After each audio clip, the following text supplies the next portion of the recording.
John, I'll throw it to you first. Anything that I said here, anything in my timeline that you see that is off, wrong, incorrect, or is that all now verified and on the record? Yeah, no, it appeared accurate, everything you said tonight, Sean, from my reporting. And let me add a new fact that I just learned tonight.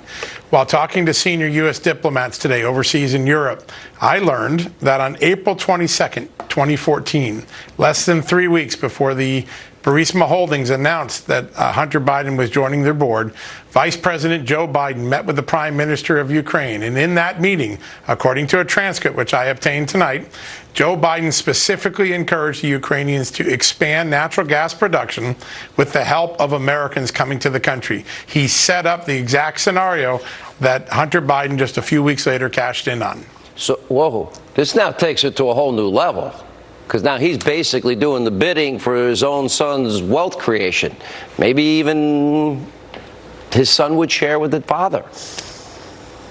Those are the questions that Ukrainians were trying to answer back in 2016 before the prosecutor was fired, Sean, and they never got to the bottom of that. But I do think the evidence that the Ukrainians possess and would like to give to the U.S. Justice Department, it's sitting there to be handed over. Someone from the Justice Department could pick it up tomorrow. You also broke a story how Ukraine wanted to give us specific information about the Democratic National Committee, the Democrats, looking for the Ukraine to help interfere in the 2016 elections.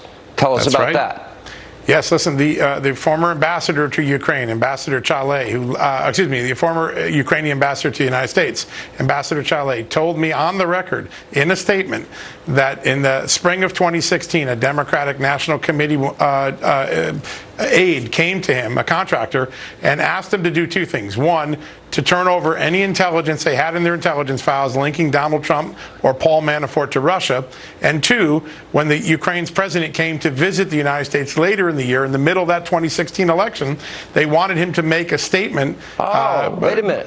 Yeah. Well, so the Democrats were looking to get the Ukrainians to interfere in our elections. Before they were against it, they appear to have been for it. And they want to give us that information. All right, Peter Schweitzer, let me go to you if I may. You wrote Secret Empires.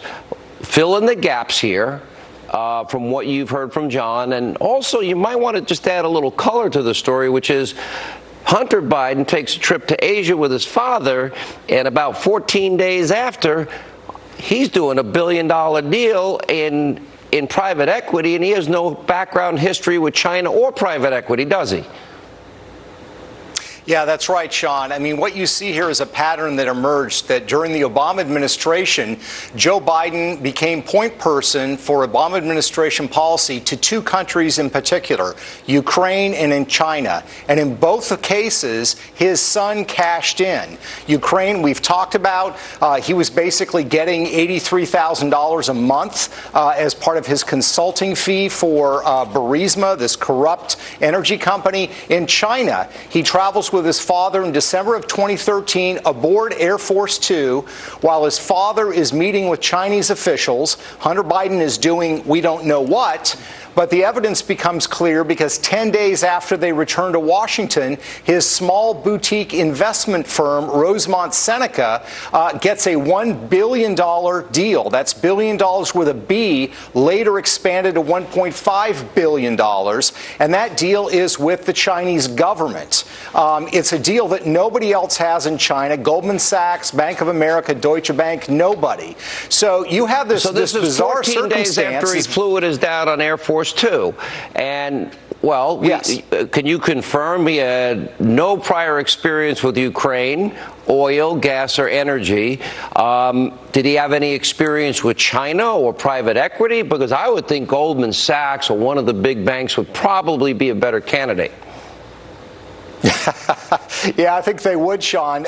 No background in China. His limited experience in private equity was very limited. It was a hedge fund he was involved in with his uncle, James Biden, that ended up with massive lawsuits involving allegations of fraud. So any experience he has in private equity is certainly not the type that the Chinese would have been interested in. And the bottom line here, Sean, is that in both the case of Ukraine and China, we have paper trails. This is not like the Russian dossier yesterday where somebody sort of said, this is what happened. I know this is what happened. We have the financial records that Hunter Biden got from Ukraine. John has the ledger from Burisma itself. All right, last question now. The visits. Yeah, no, I don't mean to interrupt. I'm running out of time. And John, you spoke to the prosecutor that was fired, I did. Correct? He said just before he was fired, he was about to interview Hunter Biden. He was so in other words, he wanted to question Hunter Biden, didn't he? That's correct. And that's when his daddy stepped in. That's correct. All right. By the way, Peter will be on Life, Liberty, and Levin this Sunday night for the full hour. John, we will have you back tomorrow.